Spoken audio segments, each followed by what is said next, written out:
The HIFU knife, applied with FUS-focused ultrasound tumor therapeutic system, allows in vitro ultrasound to enter the body and focus on the lesion, killing only the tumor without destroying any healthy tissue. It doesn't cause a wound or the loss of blood, and patients usually make a quick recovery after treatment. So how, by a few clicks of the mouse, does a doctor finish the treatment? As an example, let's see how the treatment of uterine fibroids is accomplished in 5 simple steps. Step 1. Locate the fibroids. Unlike a laparoscope, which via hands-on operation reaches and views the fibroids, the HIFU knife uses B-scan ultrasonography to find the fibroids, including those a mere 1 or 2 centimeters in diameter. Now B-scan probe starts to move from the left side of the womb. Good! The left border of the fibroid is shown. Then we record its coordinate, +30. Then move the probe to detect the fibroid's right border and record its coordinate, -20. That's how we find a 5 centimeter fibroid and determine its position. Step 2. Make a treatment plan. A computer will help us plan out how to kill a 5 centimeter fibroid. This process is like cutting a potato in slices, except that it's done via a computer. Step 3. Contrast-enhanced ultrasound. Contrast agents are injected to determine blood perfusion, to estimate the level of difficulty in treatment, and to distinguish fibroids from normal tissue for comparison with the result of post-treatment contrast-enhanced ultrasound. Step 4. Treatment. Wait a minute before pulling the trigger. We need to make sure of 4 things. The proper condition of the patient, a safe acoustic pathway for ultrasound free of intestines, a safe water level and temperature. Focus the point of the HIFU knife aimed right at the target. Done. Now we can begin the treatment. Choose an appropriate degree of treatment, i.e. degree of thermal power, and destroy the fibroid slice by slice according to the treatment plan we made in step 2. Now that the fibroid has been killed, all the patient needs is a few painkillers as well as some music and movies. And there's no need to worry about B-scan ultrasonography images because our product is equipped with both 3D magnetic resonance imaging and B-scan ultrasonography to achieve precise positioning and treatment. Step 5. Second time contrast-enhanced ultrasound.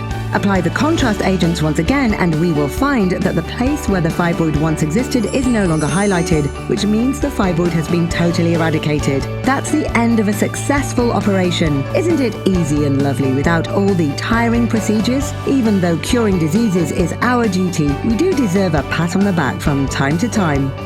After the operation, nurse the uterus for 2 hours by cooling it down.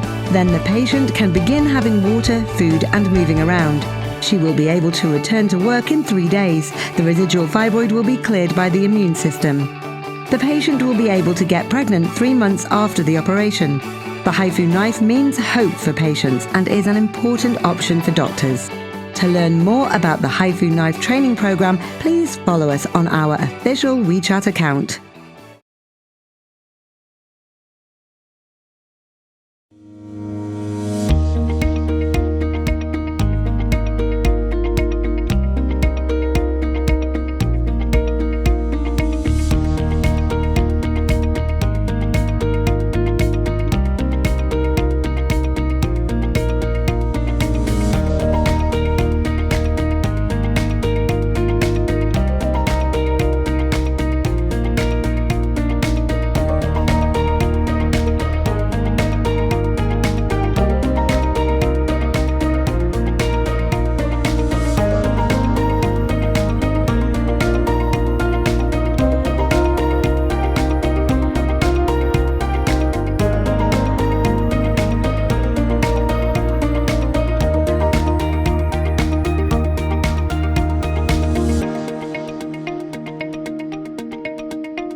So this is to speak about the role of HIFU in liver and pancreatic tumors and maybe have some ideas for the future.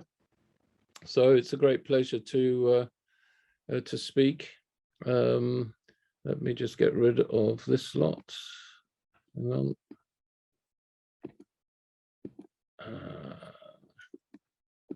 Okay, so anybody if you're ever in Oxford, you're very welcome here.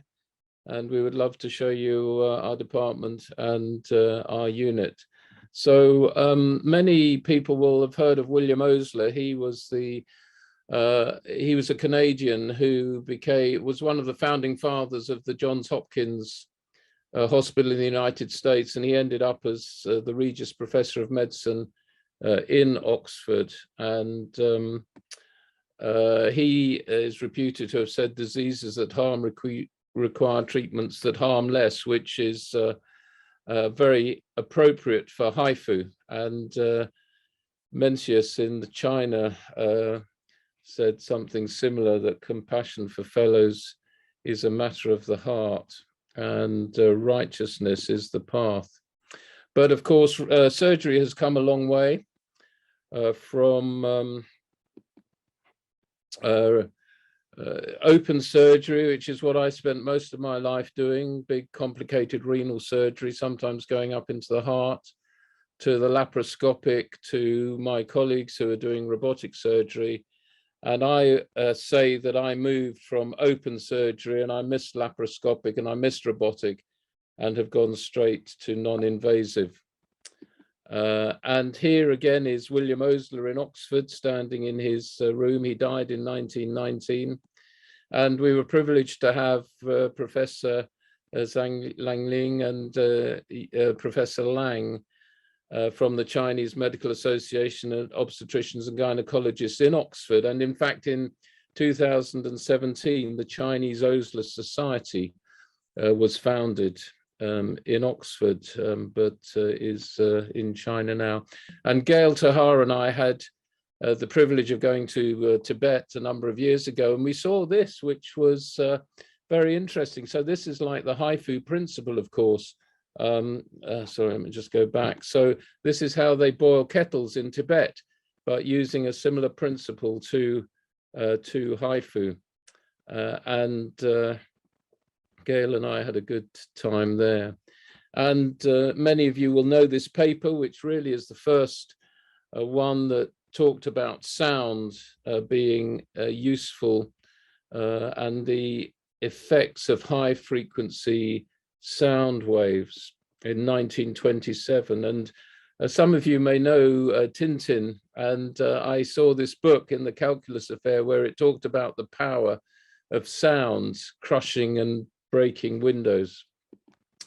And of course, we know everybody who works with HIFU knows about the Fry brothers, an interesting name, but the two brothers who really started HIFU work in the 1940s, looking at Parkinson's disease, but they had to open the brain to treat. And then, of course, the drug treatment for Parkinson's overtook that.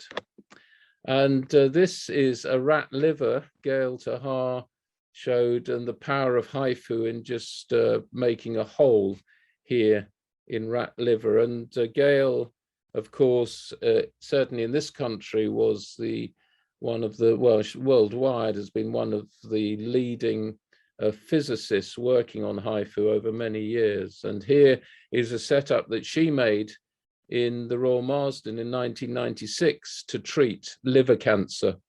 This was made by her. So this was one of the very early treatments of liver cancer.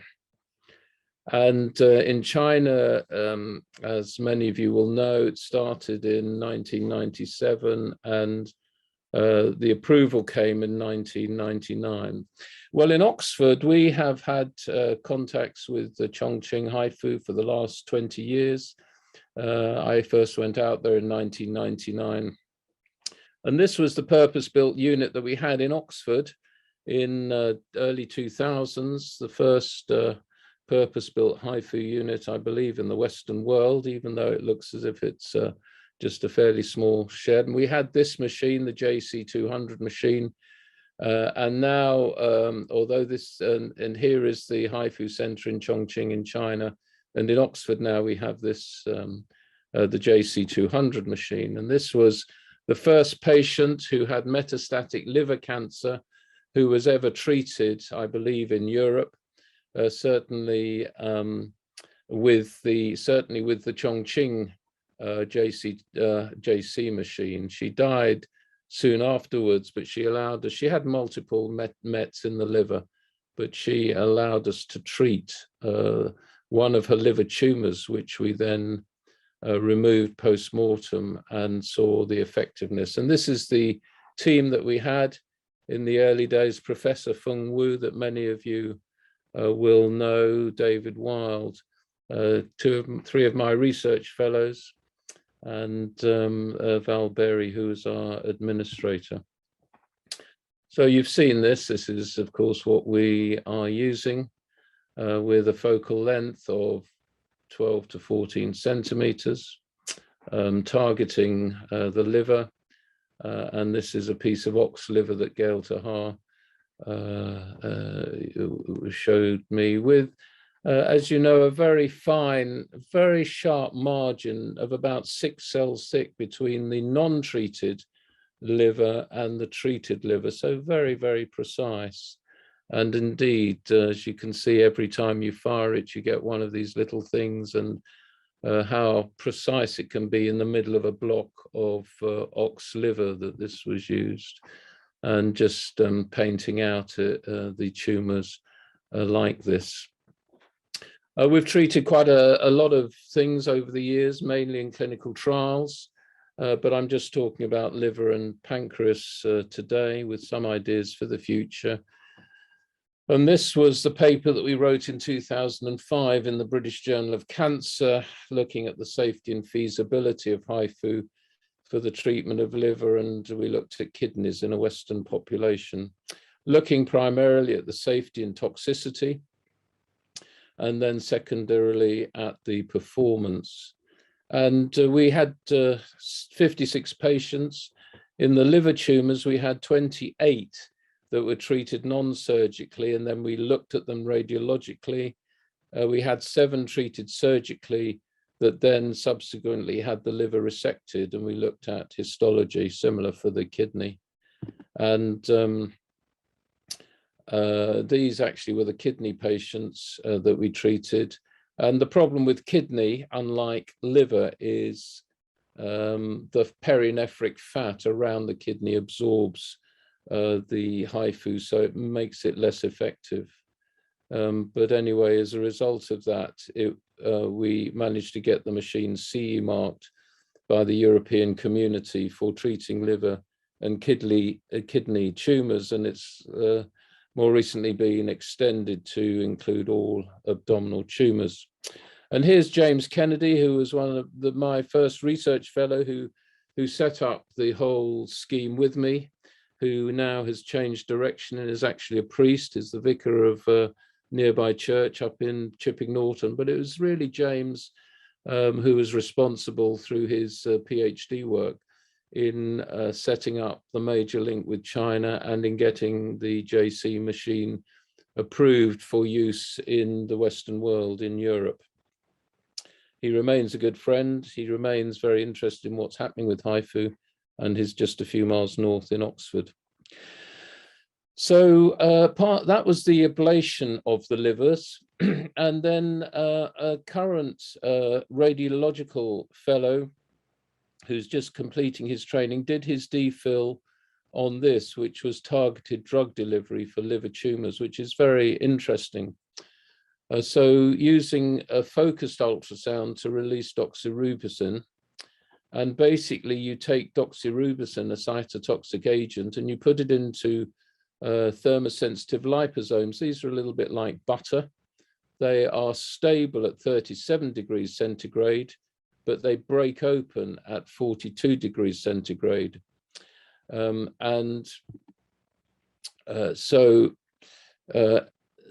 here we are, just that small range. So you get drug release when the temperature hits 42 degrees centigrade, and so you can get basically a very high concentration in a tumor if you manage to heat the tumor up to 42 degrees centigrade. So what my colleague Paul Lyon and Konstantin Kousios, who's Professor of Biomedical Engineering in Oxford, did was took patients who had metastatic liver cancer, and you put a slightly non-focused beam, HIFU beam, over the tumor so that you are heating the tumor up to 42 degrees centigrade.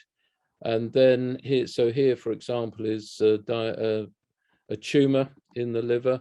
You take a biopsy of it just to show that it is a malignant tumor, mainly secondaries from colorectal cancer. And then we induce thermodox peripherally into the vein, and then you heat up this particular area, the tumor, to 42 degrees centigrade. And then as the liposomes pass through, they break open and you get targeted drug delivery. So here's the baseline before tumor delivery. Here's where we were heating it up with the ultrasound. And then you see a much increased damage to the tumor, more so than just ordinary drug delivery at 2 weeks and at 4 weeks. And we had 9 patients with complete radiological assessment, and most of those showed significant increase in drug delivery to the tumor with good results. And this was the first study done in man of that, and it was written up in the Lancet Oncology in 2018. So what about pancreatic cancer? We do not have the experience of pancreatic cancer at the moment that Professor Holger Strunk has, but we have treated a few patients and we have some trials ongoing at the moment. So again, we have 2 trials. This is my colleague Paul Lyon, who's a very bright young clinician who did his DPhil on the targeted drug delivery for the liver. And as far as pancreas goes, Professor Wu, who's with us, treated in China 8 people with unresectable pancreatic cancer with, again, mainly for pain relief. And you can see the effects here. It's not quite so easy to see with the pancreas, but there is lack of uptake after treatment, and did again put some stents in and treat patients with stents in, and again for palliative treatment. I think this image is reversed because the pancreas is normally on the left-hand side, of course. But and we treated, in the early days, we treated 1 patient in Oxford for pain with a good result and relief of the pain. And we are now starting both an ablation trial of pancreatic cancer and also, similar to the liver's, targeted drug delivery for pancreatic tumors. So what about the future? Be interesting to see what my colleagues think about this, but I think the machines are going to get smaller, the treatment will get faster, the imaging will get better. And one of the interesting things that we are going to look at with the pancreas is, which I think is very exciting, is the possible immunological studies, and whether certainly if you have the cavitation and you're breaking up the cells, whether if you release some of the antigens, whether you may get anti-tumor antibodies, and if you do, whether that could possibly have an effect on metastatic disease. I don't know if anybody knows the ongoing work with this, but certainly some time ago in Lyon in France, they were looking at endoscopic probes, and it may be that some of HIFU on endoscopic probes may have a place. This is also interesting. Some people may have heard of Eleanor Stride, who worked with Gail Tahar, a very bright research scientist who's working in Oxford, just running this research centre called Botna 3, and she is interested in HIFU and is looking at the possibility of targeted antibiotic delivery in the same way that you can do targeted drug delivery for deep joint infections that are difficult to treat. This is a colleague of mine, Peter Ratcliffe, who won the Nobel Prize for Medicine with two others in 1919 for his work on how cells sense and respond to oxygen. And maybe in the future we will be looking at prevention rather than cure, but I think as long as we're looking at cure, HIFU is going to have a very bright future. And also especially possibly due to COVID, when of course you're not making any incisions, and for a lot of these things you do not need theatre time, even if you need anaesthetic time and sedation. I would like to thank the organizing committee for inviting me to speak at this Ethiopian HIFU conference. Greetings to Prof. Yirgu and all the other esteemed speakers. Unfortunately, I'm not available to present live today, but I send wishes for a successful conference, and I hope you found my presentation helpful. HIFU has made a huge impact on the well-being of females in South Africa and would be extremely valuable in your country too. If there are any questions that you guys would like to ask me regarding my presentation, you will be able to email me and I will respond to your questions. Thank you. Okay, so I'm going to start my talk now. So we're talking about HIFU application and its health economics in South Africa. Now it's not doing it again. Okay, so just to give you a little bit of background about Chris Hani Baragwanath Academic Hospital.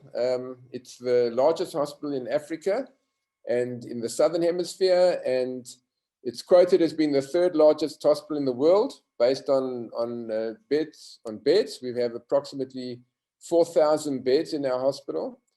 And we service the needs of Soweto, which is a black urban settlement bordering on Johannesburg.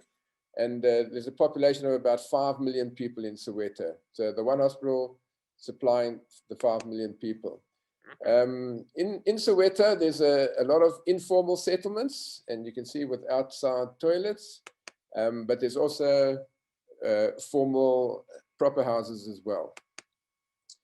It's a government hospital, and we're affiliated to the University of the Witwatersrand, which is one of our biggest and our best universities. We are the largest training hospital in South Africa. The vast majority of the patients that we treated at our hospital are black patients. We're the first HIFU center in Africa. We got our machine in 2015. And the vast majority of patients that are treated at our hospital receive free treatment. This is just the entrance to our hospital. It's a very busy hospital, as I'm sure most of the hospitals in Africa are. If you go to any of the casualty areas or any of the special clinics, you'll find lots and lots of patients waiting to be treated. Here are just different clinics that you can see, and one of them is our gynae outpatient department. If you look at the health system in South Africa, it's divided between private and the public sectors. The private sector accounts for only about 15% of the population. And this is funded by medical aids, and this applies to mainly the middle and higher income groups. The public sector is the vast majority of our population, more than 85% of the population. These patients are treated in government hospitals. These are patients of the lower income groups or no income. And as I mentioned before, the treatment is free. And most of these hospitals are chronically underfunded, understaffed, and overloaded with patients. The population of South Africa, we have a population of about 58 million people. And what's interesting is that half of the population are Black females. So you'll see later on in the talk why this is so important. Looking at the profile of fibroids, particularly at our hospital, the majority of patients that we see in our gynae outpatient departments are patients with fibroids and the related complications, mainly abnormal bleeding, anemias, dysmenorrhea, and infertility. And the prevalence of uterine fibroids is 3 to 5 times more common in Black women than in Asian or Caucasian women. So with fibroids being so prevalent and with having such a large female population, you can see that our hospital is inundated with fibroid patients. If you look at the profile of our patients, as I mentioned before, they're mostly Black females. The vast majority are on the obese side. We have a very high incidence of HIV. Our patients are late presenters, so most of them will present with a large uterus with multiple fibroids. Another interesting factor, usually fibroids present 30, 35 years of age. We see patients as young as 18-year-olds presenting with large 12-centimeter fibroids, and also their symptoms are very severe. We also have a large proportion of our patients are infertile. But again, this is not only due to fibroids. We have a lot of pelvic inflammatory disease and male factors as well. So just in terms of the obesity, and this is important when it comes to surgery, by the age of 20, probably half of the females in South Africa are overweight. And by the age of 45, this has increased to about 82%. So you have all the complications with traditional treatments, such as surgery, laparotomy, wound infection, wound breakdown, and the surgery itself is very difficult. Also, as I mentioned before, our high rate of HIV infection, probably about 25% of women in the reproductive age at our hospital are HIV positive.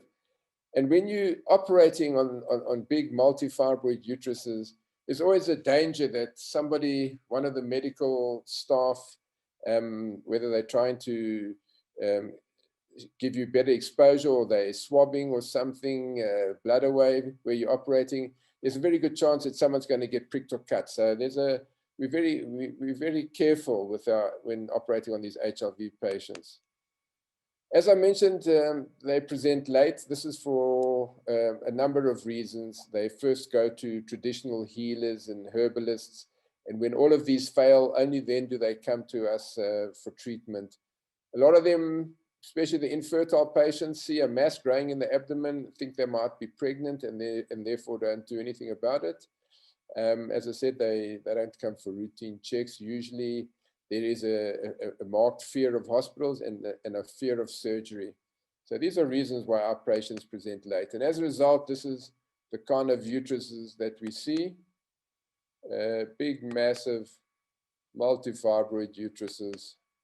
This is what the MRIs look like.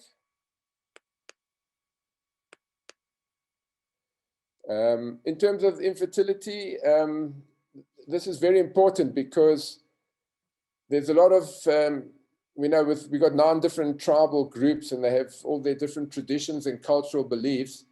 And one of these is that in order to get married, you have to be fertile. So a woman who can't produce a child won't be able to get married. And also the greater the number of children that you have, the higher your social status. So therefore, there's an intense desire to preserve the uterus. So again, when we have a patient with a large multifibroid uterus and we mention myomectomy and make them sign for hysterectomy in case we can't stop the bleeding or something, then they refuse surgery. So infertility is a big issue, and these patients are very worried about losing their uterus. Socioeconomic issues. At the moment, there's the unemployment in South Africa is very high. And patients who are coming in for traditional treatment, like a myomectomy or hysterectomy, they're going to be off work for a minimum of about 6 weeks. So it's very difficult for them to get leave, and they're worried that when they get back from leave, they might have lost their jobs. So again, a lot of the time they will delay having surgery. So what is the burden of traditional treatment of fibroids on the healthcare system? So for us, admissions, as I said, our wards are very full. A patient who's coming in for a myomectomy or a hysterectomy will be in hospital for a minimum of 6 days if everything goes well. If there's any complications, obviously that will be longer. So there's a massive cost burden on the state for all of these patients. Even though it's a government hospital, it's worked out that it's around about 3,000 Rand in our South African money per day to have a patient in hospital. And also this leads to overcrowding of the wards. Again, when you're operating on these big fibroid uteruses, you usually lose quite a lot of blood, and you probably will need to transfuse patients 1 or 2 units of blood. Blood is expensive. It's a scarce commodity in South Africa. So this is another problem for us using traditional treatment for fibroids. And as well, on our surgical lists, we've got a backlog of over 450 patients waiting for myomectomy and hysterectomy. And this means that patients are going to wait at least another 8 months to a year, in which case the fibroids are going to get bigger and their symptoms are going to deteriorate. So just looking at the development of fibroid treatment over the years, you can see how we've gone from very invasive procedures like a laparotomy for a myomectomy or hysterectomy, going on to less invasive but still invasive vaginal hysterectomies. And then you move on to your minimally invasive procedures where you're now using endoscopy, so laparoscopy, hysteroscopy, and also uterine artery embolization.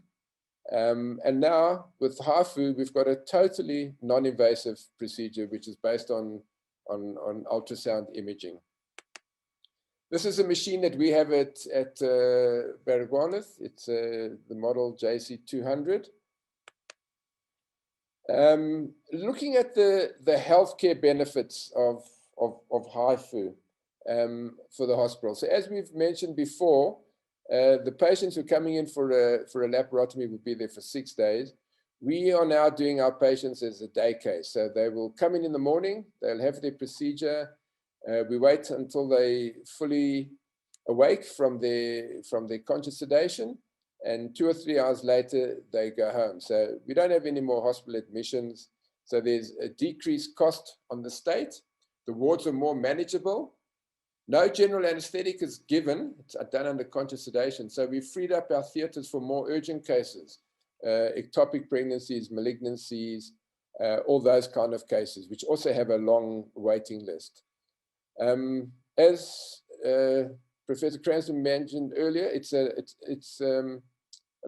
I'm confused over here. It's totally non-invasive, so there's no blood loss. And as I said before, blood is expensive and it's a scarce commodity. There's no blood loss with this patient, so we don't have to worry about blood transfusions. And there's no risk of HIV transmission. No, we don't have to worry about needle stick injuries. There's no involvement with the patient. The patient lies on the table and we're working from off a computer. So it's a very safe procedure with very low risk of complications.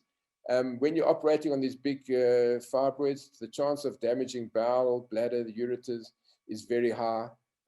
With us, because it's such targeted, precise management, we don't have these injuries.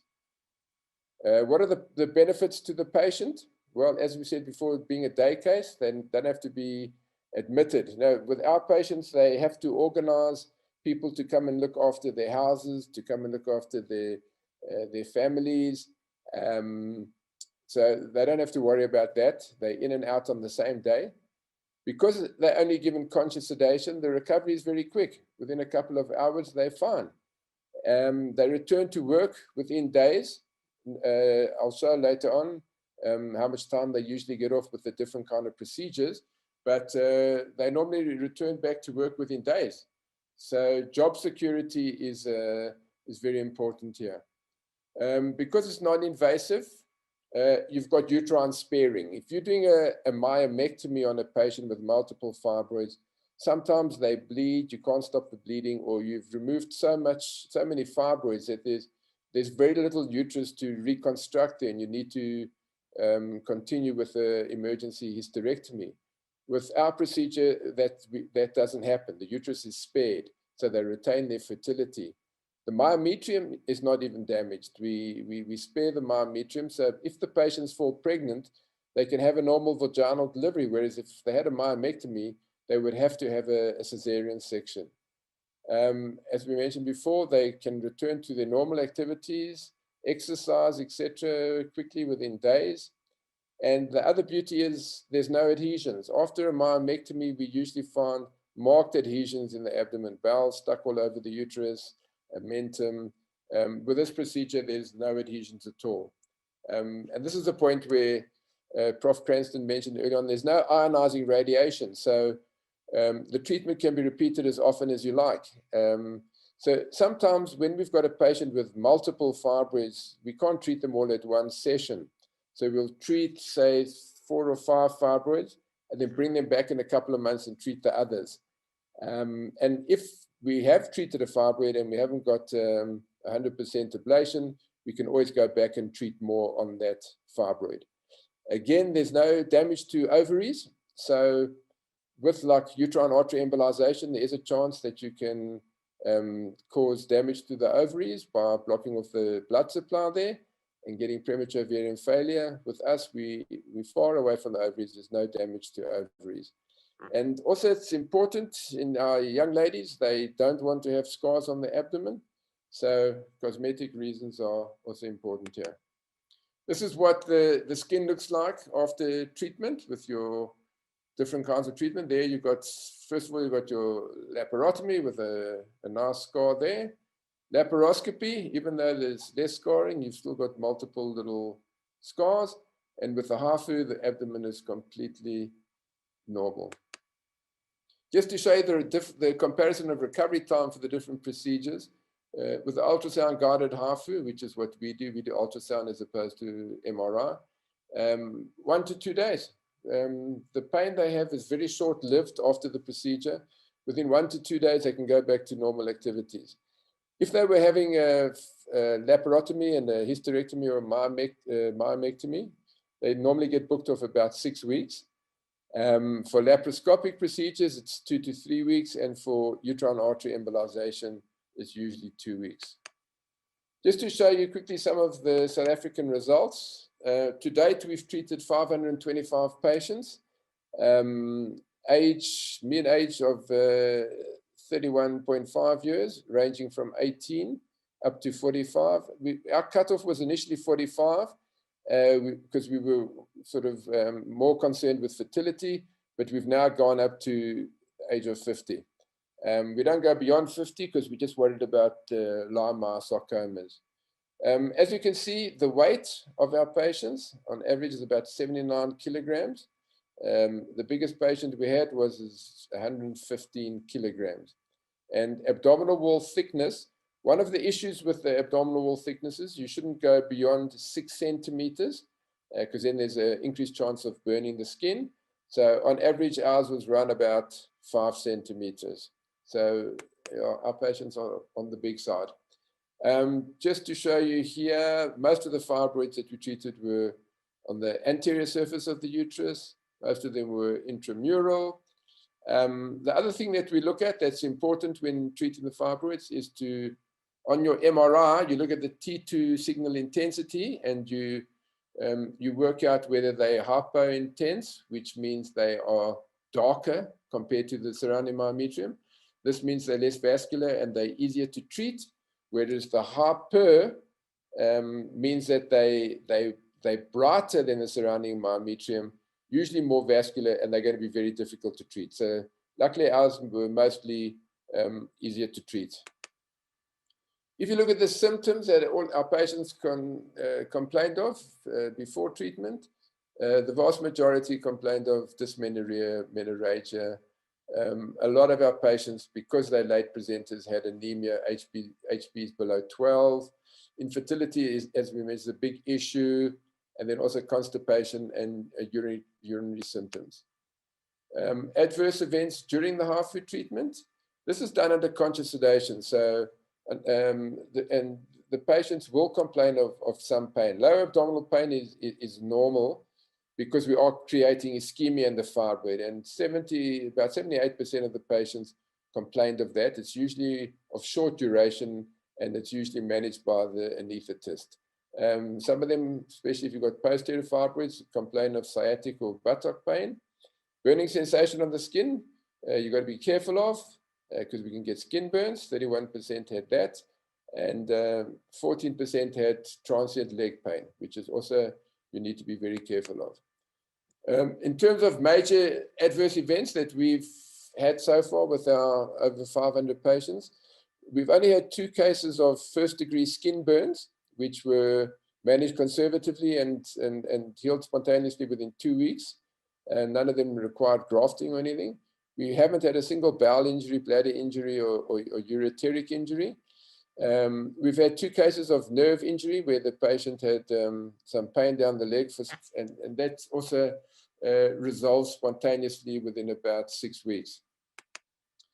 All the patients get quality of life scores before and after treatment. And if you look at the before, the quality of life, the score was low, around about 35.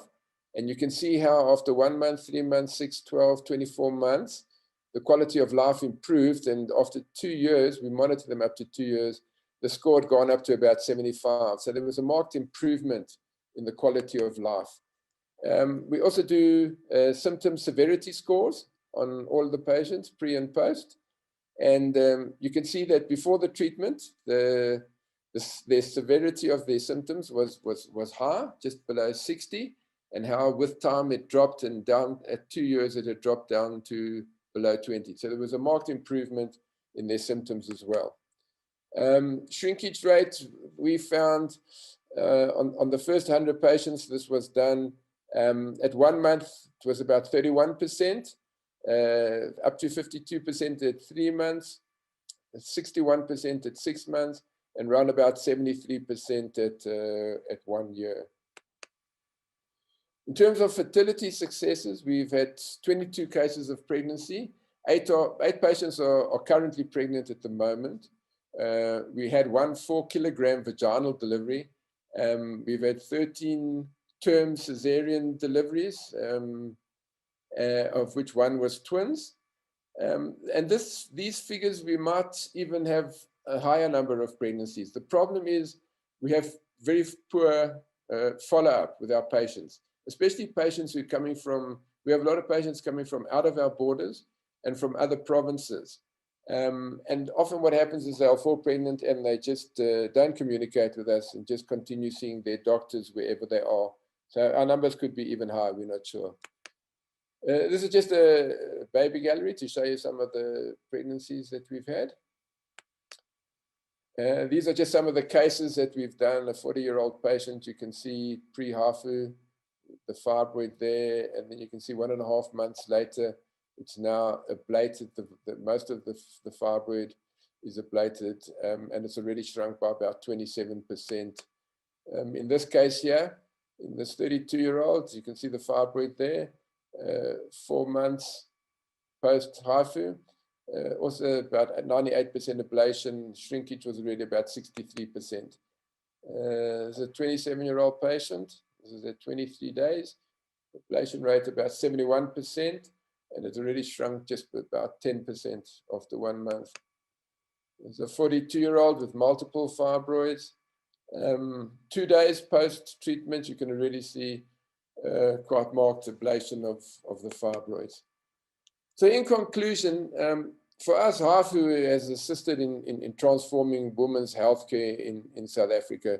It's made a huge difference to them in terms of their symptoms, their quality of life. It's a safe and effective alternative treatment for uterine fibroids in Black women. From the patient's perspective, the uterus, the most important thing, the uterus is retained, and therefore their fertility is retained. They have a quick recovery, they're back to work, they're back to normal activity, exercise within a couple of days. They can have a normal vaginal delivery post treatment, which is important for us because in our hospital, we have a waiting list of emergency Caesars At any one time, we could have 20, 25 emergency Caesars on the board. So if we can get away with doing normal vaginal deliveries, it will make a big difference to us. And from the health system perspective, being a day case, the hospital admissions are reduced, therefore the costs are reduced, the wards are more manageable, there's a marked decrease in the blood requirements, and patients are getting quicker access to treatment instead of waiting up to a year for surgery. So in Africa at the moment, we've got one machine right up at the north of Africa in Egypt. We've recently got a machine in Nigeria, and right at the bottom in the south, in South Africa, we've got a machine. So we've got 3 machines in Africa at the moment. Thank you. Thank you for listening.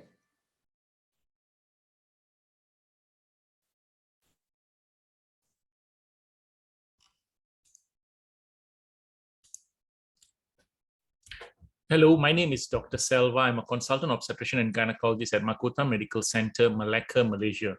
Firstly, I would like to thank Professor Yigu for inviting me to give this lecture.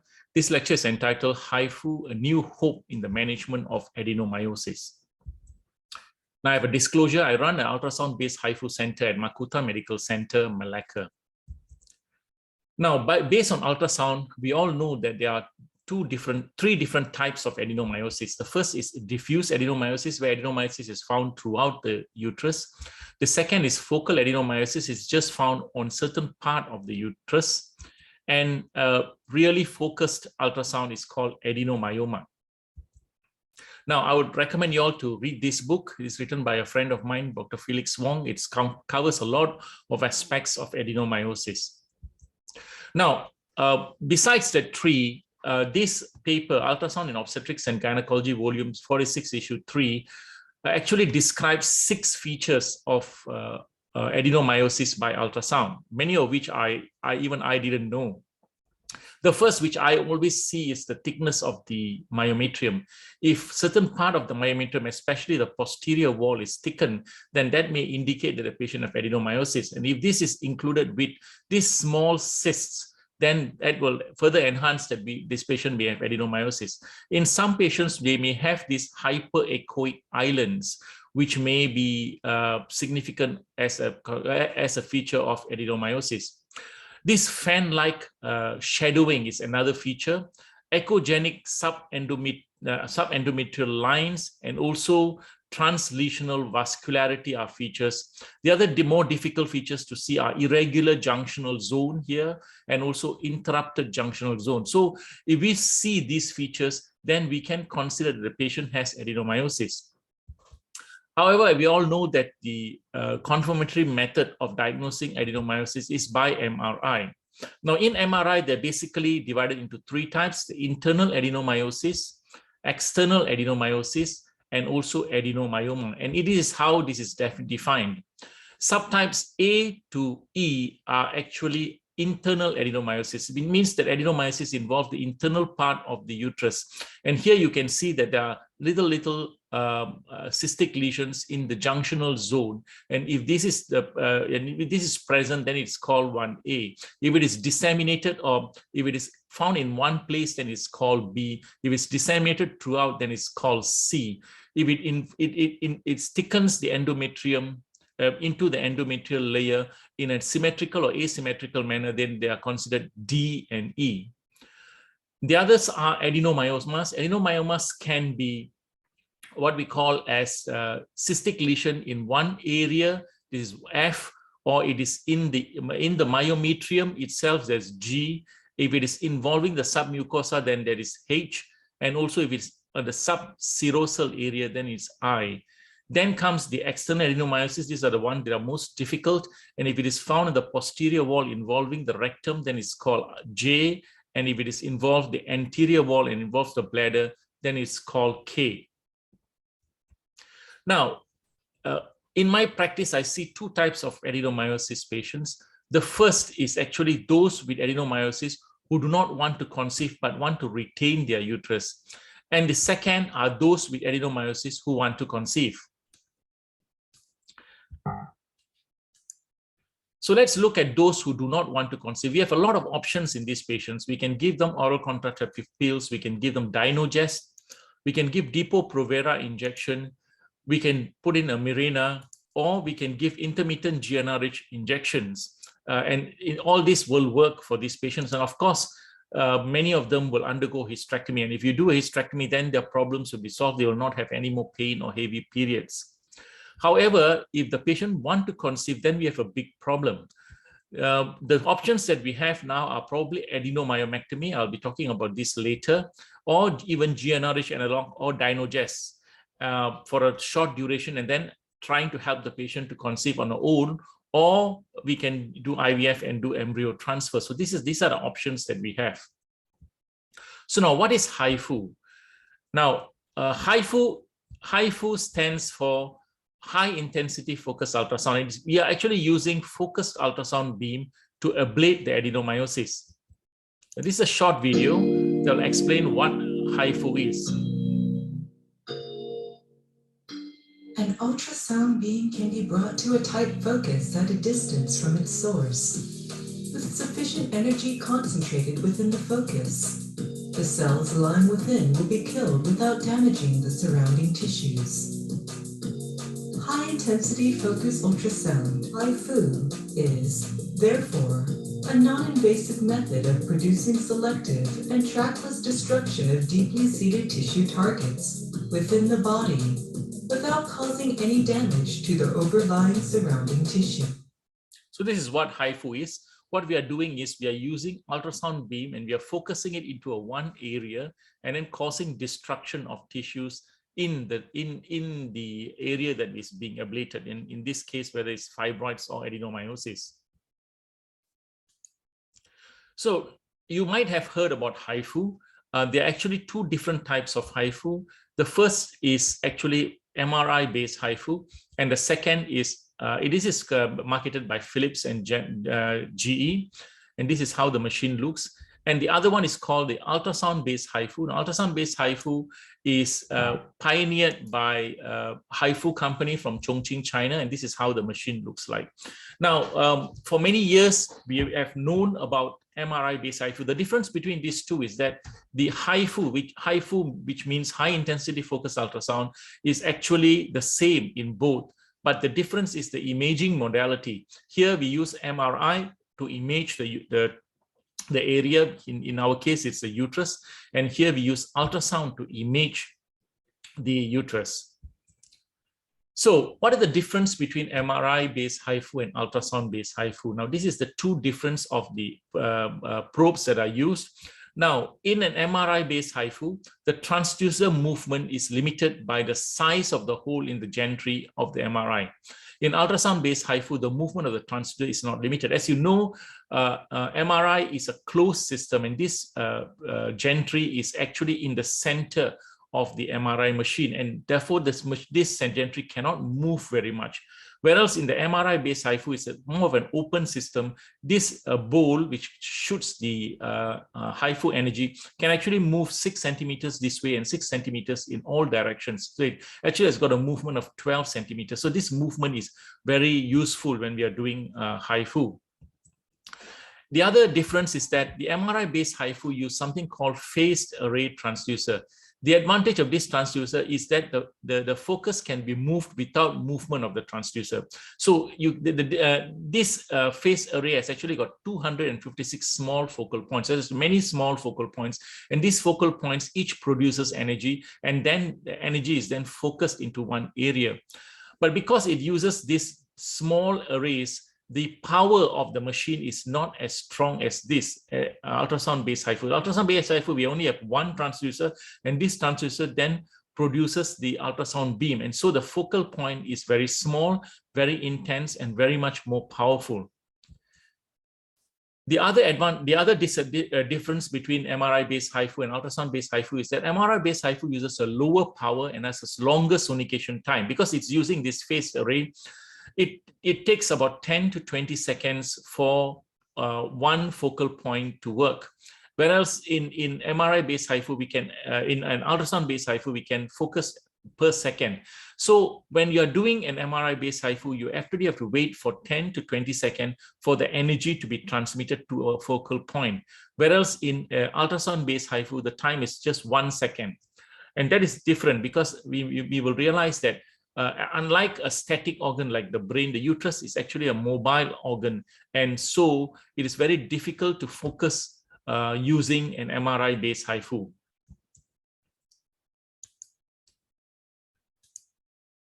So now let's look at what are the advantages of the ultrasound-based HIFU.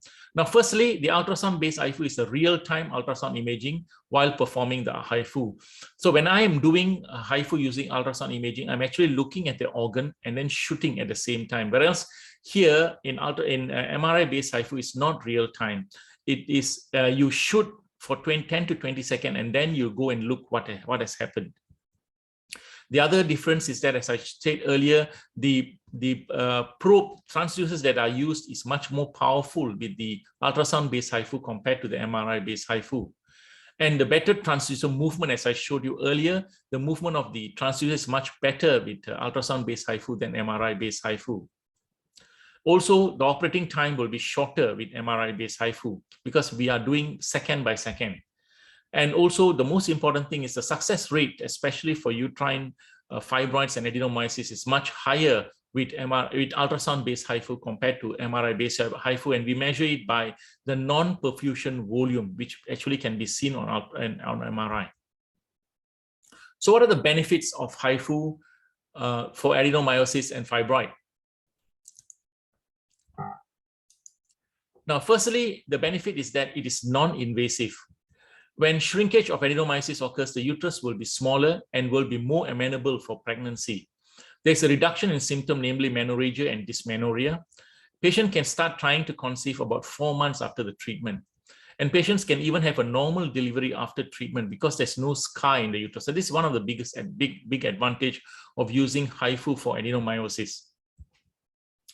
So now, what are the challenges faced during the HIFU treatment?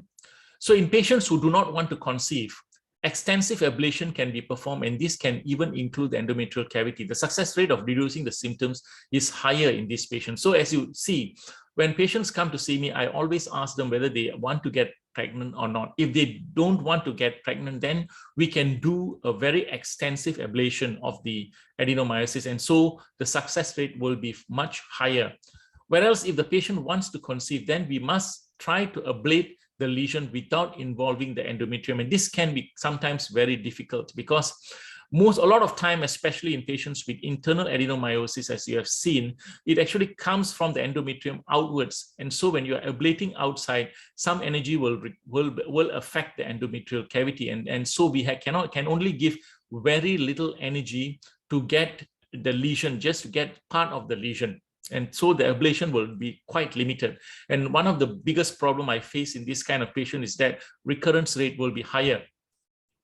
The other challenges is with patients is that if the patient has had a prior surgery, there may be intestines adherent to the uterus and the path of the HIFU beam, so that HIFU cannot be done. So when before we do HIFU, we always do an MRI for the patient.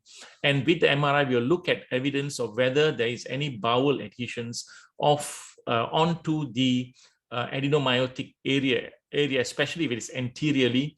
And if it is, then we can't do HIFU for this kind of patients. Now, this is my experience. I've been only doing this HIFU since July last year for about 10 months. And we have already done 199 cases up to 29th of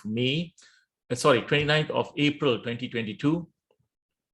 And out of this, we have done 90 cases of adenomyosis and 109 cases of fibroid. So this is up to 29th of April 2022. Now, this is the HIFU center. And as you can see, it is just a small room that we converted. It is not any special room. There's no special operating theater facilities that is required. And this is the HIFU machines. This is the water treatment system and the power supply. And this is the control panel. And this is just a small room where we do HIFU treatment. So let me answer some common questions that people ask. The first is, does adenomyosis cause infertility? Now, we all know that adenomyosis patients have got difficulty in infertility, and this study shows that it is true that adenomyosis does cause infertility, but there and the conclusion from this paper is that patients with adenomyosis have a significantly higher rates of spontaneous abortion, lower rates of implantation, clinical pregnancy and live birth, and poorer obstetric outcomes. However, in another paper that is published recently in 2021, the impact of adenomyosis on IVF outcomes, a prospective cohort study, the researchers looked at women with and without adenomyosis having IVF and found no difference in chances of giving birth to a live baby. So if a patient already on IVF, it seems that it doesn't matter, but this is probably not what we see in our clinical practice. In my 28 years of doing IVF, I know that the patient of adenomyosis implantation rates are poor and the patient has got a lesser chance of getting pregnant. Now, how does adenomyosis cause infertility? Of course, it's because of the abnormal anatomical structure. When there's adenomyosis, the uterus is distorted, the endometrial cavity is distorted, and in many patients, even the junctional zone may be affected. When the junctional zone gets thickened, there's dysfunctional uterine peristalsis causing expulsion of the embryo if it is placed into the uterus. Adenomyosis is also noted to be an inflammatory disease, and this may be another reason for poor implantation. Endometrial dysfunction, there's abnormalities in sex hormone synthesis when there is adenomyosis. And finally, serum prolactin levels are also higher in patients with adenomyosis. So the way in which adenomyosis causes infertility is very complex. But we know that when a patient has adenomyosis, the chances of pregnancy is lesser. So what options are available with patients who want to conceive with adenomyosis? Now, what we do now is, in many patients, we will do IVF or ICSI. And then what we will do is we will give the patient GnRH analog or Dynogest and then shrink the adenomyosis and then do a frozen embryo transfer. In patients who do not want to do IVF, then we give the GnRH analog and Dynogest for say 3 to even 9 months and then see whether the patient can have spontaneous pregnancy. The other option is, of course, adenomyomectomy. I'll be talking about this a little while. And the last option which is available, which I'm talking today, is high-intensity focused ultrasound. Now let's compare adenomyomectomy and high-intensity focused ultrasound. Now, what is the advantage of adenomyomectomy? The big advantage is that we will excise. If the patient has got an adenomyoma, we can't do adenomyomectomy in patients with diffuse adenomyosis, but in patients who have a localized adenomyoma, we can excise the adenomyoma. Whereas in HIFU, the advantages are that there is no scar in the uterus. We will shrink the uterus. There's no skin incision, no anesthesia, just sedation. It's not done under anesthesia, it's done under sedation. It can be done as a daycare procedure. There's early resumption of daily activities, and the patient can conceive 4 to 6 months after the procedure. And it can be repeated if there is recurrence. So these are the advantages of HIFU treatment compared, and also the advantages of adenomyomectomy. Now let's look at the disadvantage. Disadvantage of adenomyectomy is that you have a scar in the uterus. And when you have this scar, and especially those of you who have done adenomyectomy know that it is very difficult to close the uterus. And if you have not done a good closure, then there is a risk of uterine rupture when the patient gets pregnant. The surgery itself is quite difficult. You can be done with focal adenomyosis and adenomyoma. You can't do it with diffuse adenomyosis. And you can see that many of our patients with adenomyosis are patients like this. They have got very diffuse adenomyosis. And even if they have focal adenomyosis, it will be like this. It will be involving the posterior wall or the anterior wall, involving the bladder and the rectum. Now, what are the disadvantages of HIFU? And also, it's a very difficult to repeat this surgery. If you have done adenomyomectomy, to go and do it again is very difficult. And most of the time, you have to end up doing a hysterectomy. Now, what are the disadvantages of HIFU? It is not all patients are suitable for HIFU. When we started doing HIFU, we realized that this is not, that some patients, it's very difficult to do HIFU. One may not be able to ablate the lesions. But even on MRI, you may be able to see that, okay, this adenomyosis can be ablated. But when you start doing it, some of the adenomyosis are difficult to be ablated. Another problem is the ablation may be incomplete. There are certain parts of the adenomyosis that does not absorb the energy and get killed. It may recur.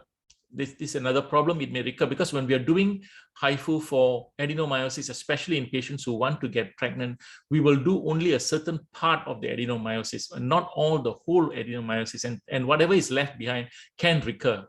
And another big problem is that if the adenomyosis involves the endometrium, part of the endometrium may be ablated. This may be inevidently ablated, and it may not be a big problem, but it is one of the worries when we do HIFU for patients with especially internal adenomyosis.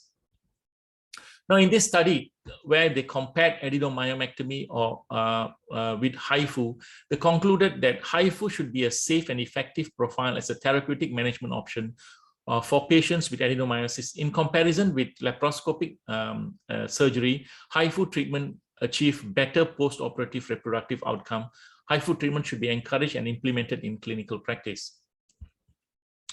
The next question is, does HIFU affect ovarian function? Now, this study shows that the use of HIFU does not affect ovarian function. So what they did is they did the AMH level before HIFU and after HIFU, and found that the AMH level does not change after HIFU treatment for fibroids and adenomyosis. Another question that's commonly asked is, does HIFU affect the endometrium? This is a study that looked at the endometrial receptivity in MRI-based HIFU. They took samples from the endometrium before and after HIFU and found that it did not have any significant negative effect on the endometrial receptivity in patients with reproductive age group. So what are the risks of HIFU patients with adenomyosis who want to conceive? Now, I always tell my patients that there are several complications when we do HIFU. The most common ones are skin burn, nerve injury, and bowel injury. However, these are very, very rare. Skin burn can occur if you give too much energy, but because we are doing the surgery under sedation, we keep asking the patient whether the patient has got any skin pain. If they have, then we move the probe to another part of the body to perform the surgery. And also, we also perform this surgery while patient is lying in a pool of cold water that will prevent skin burns. So skin burns are not very common. The other worrying one is nerve injury. So when we ablate endometrium, we are using energy into one point, but there can be energy, heat energy, and also ultrasound energy that can splinter and affect the sciatic nerve and nerves in the posterior part of the uterus. And for this, we also keep talking to the patient. When we are doing this procedure, we'll be talking to the patient, asking them whether they have any leg pain or nerve pain. And if they have, then we reduce the dose or move to another position to do the procedure. And so it is a very rare complication. The last is bowel injury.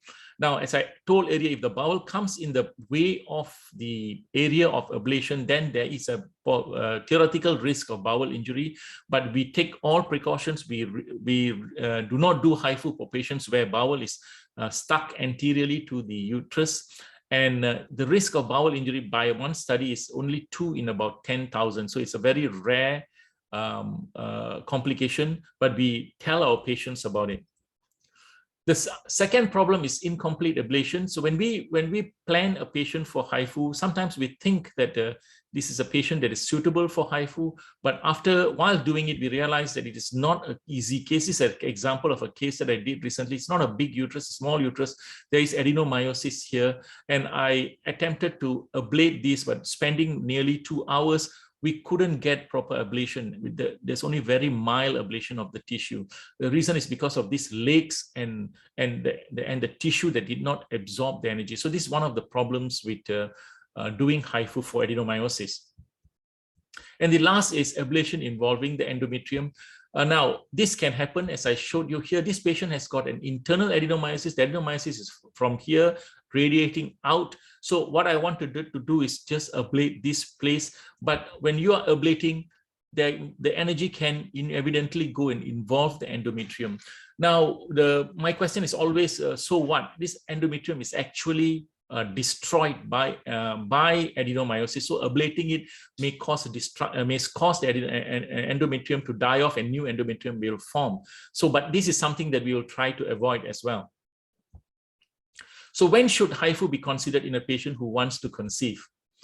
So when a patient has adenomyosis and IVF has failed several times, then we want to consider HIFU for this patient. And in patient who have severe dysmenorrhea and amenorrhagia is another very good candidate for performing HIFU, especially if they want to get pregnant. and in patients with adenomyosis and infertility, but not keen for IVF. And I see a lot of young women with adenomyosis who are married and not getting pregnant. They suffer severe dysmenorrhea and menorrhagia. And these are the patients that we can do HIFU for them, and hoping that it will shrink and they will conceive on their own without IVF. Now, what are the pregnancy outcomes for HIFU? There are many studies. There are many studies that have come out. This is the first study in 2006 where this author from Israel used MRI-based HIFU, and she had 1 pregnancy and delivered at term. The second study is from Korea, is also using MRI-based HIFU. There was 1 pregnancy. The third study is ultrasound-based HIFU in China. There are 15 pregnancies, 4 full-term pregnancies, 3 cesarean sections, 8 were ongoing at that time. And in 2050, Lee had 9 unintended pregnancy. In 2016, Zhou in China did ultrasound-based HIFU, and he had 54 pregnancies, 21 deliveries, healthy babies. There were some abortions as well. And in 2017, Wang published ultrasound-based HIFU here, where he had 20 pregnancies, 11 normal deliveries, 5 spontaneous abortions, 1 ectopic, 1 induced abortion, and 2 ongoing pregnancy. The most important point in all this is there's no uterine rupture during pregnancy or delivery in all these studies. So what to do if a patient has both endometrioma and adenomyosis? Now, in my mind, it will depend on the age of the patient. If the patient is young, I will deal with the endometrioma first and then see whether she can conceive on her own. If she still cannot conceive, then I will consider IVF and perform HIFU if ET fails. If the patient does not want to do IVF, then we will do HIFU and help her to conceive. So this is my strategy for young patients. But if a patient is older, say 37 and above, then I will suggest IVF if the endometrioma is not large, and I will freeze all the embryos. Then I will consider frozen embryo transfer or surgery, followed by frozen embryo transfer. I can consider GnRH analog before the frozen embryo transfer. If all fails, then I'll consider HIFU. So I'm slowly now thinking whether we should bring in HIFU even earlier. For example, after doing IVF and freezing the embryos, we do HIFU, and then we give the patient GnRH analog, and then we do frozen embryo transfer. So this is the strategy that I'm thinking for my patients who have adenomyosis, endometriosis, and wanting to do IVF. Now, what about patients who are unmarried and adenomyosis? Can HIFU prevent progression of disease? So this is another question that I always kept asking when young girls come with adenomyosis, suffering pain, and have not done well with all the other traditional medications like oral contraceptive pills or Dynogest. Now, I'll give you an example. A 23-year-old single girl told to have fibroid. Her periods are irregular, 2 months once, severe dysmenorrhea, but normal flow. She already had a laparotomy for cyst and appendectomy in 2018. On examination, her uterus was 14 weeks size. It was bulky, and there was adenomyosis 4.91 times 6.49 centimeters. Endometrium was normal. There was cyst in the ovaries as well. So we discussed, and she decided to do HIFU, and this is how the HIFU went. So this is the adenomyosis that she has. This is the MRI done before HIFU, and this is the MRI done 1 day after the HIFU. Managed to ablate a large portion of the adenomyosis. As you know that we cannot go to the serosa, we have to give a margin from the serosa, and usually the margin is about 15 millimeters, and we try to do the adenomyosis within the margin. If we go too close to the margin, we are worried that it will involve other important structures. And this is the MRI done 3 months later, and you can see that the adenomyosis is small. She's doing well so far, but because she has other areas of adenomyosis, I'm sure that this adenomyosis will recur, and we may have to repeat this HIFU in some time to come, unless she gets married and get pregnant. So in this patient, the volume reduction was 51.6% at 3 months. So in conclusion, adenomyosis is a very difficult problem. It is more difficult when patients want to conceive. HIFU can be used in both patients who want to conceive and those who just want relief of symptoms. Studies have shown that success rate in reducing menorrhagia and dysmenorrhea is up to 85%. Not all adenomyosis cases are the same. In some, ablation is easy, and in others, it can be difficult. HIFU is a good option for patients who want to retain their uterus. So this is something that we have started embarking on, and in time, we will have much more experience using HIFU to help women, especially women who want to get pregnant. Thank you.